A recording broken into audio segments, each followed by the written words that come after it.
Political and ideological division is at one of its highest points in American history.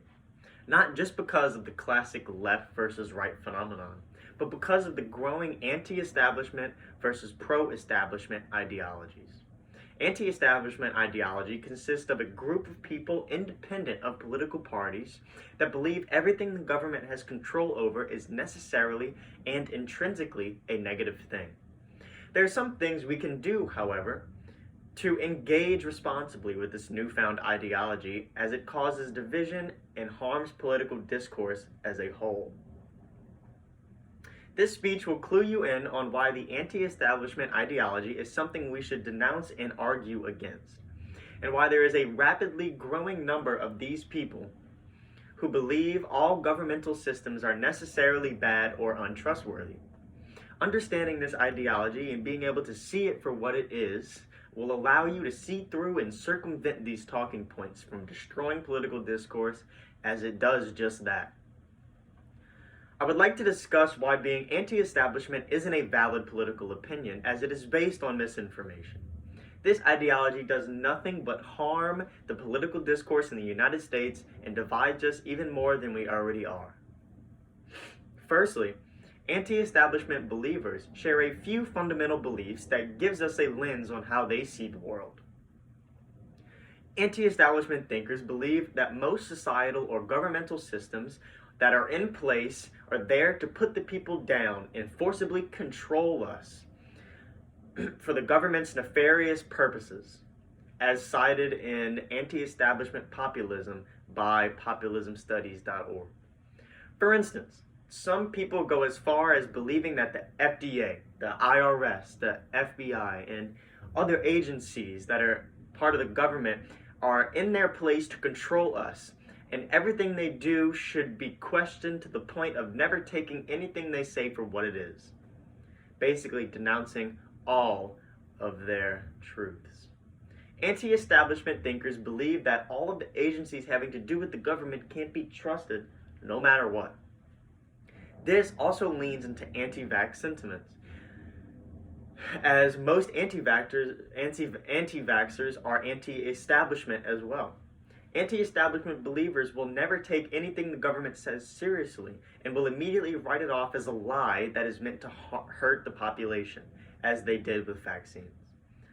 They believe that the government is necessarily nefarious, which can cause a lot of issues, as you would obviously conclude, as if your population believes that your government is necessarily evil. Problems will arise. Why anti-establishment doesn't logically follow. Going through life assuming that your governing body only wants to hurt you creates an incredibly negative precedent. They bolster people into believing that our government can't do anything righteous or any citizen-serving acts, when our government helps us literally all the time. For instance, when COVID was at its worst and no one could go to work, the government gave out so much stimulus money, knowing that it could worsen inflation. But the government determined that it was worth the risk. The stimulus money unarguably saved a lot of families who had zero income during COVID heights. However, anti-establishment individuals are so bought into their ideology that anytime the government does something objectively good, they have to spin it in a way that makes it negative. A common talking point from anti-establishment believers was that the government shouldn't give out stimulus because accepting money from the government means that you owe the government, as cited in Populism, Anti-Establishment Politics, and the Dimensions of Political Competition by Thomas Dvorak. This implication that owing the government means that the government will use the fact that you owe them to do some kind of a moral act to you in the future is unmistakably illogical thinking at best. But how do we fight back against anti-establishment thinkers? Well, one way to deter or fight against anti-establishment thinkers is to provide adequate pushback to this growing political fad, as cited in Anti-Establishment by Study Smarter US.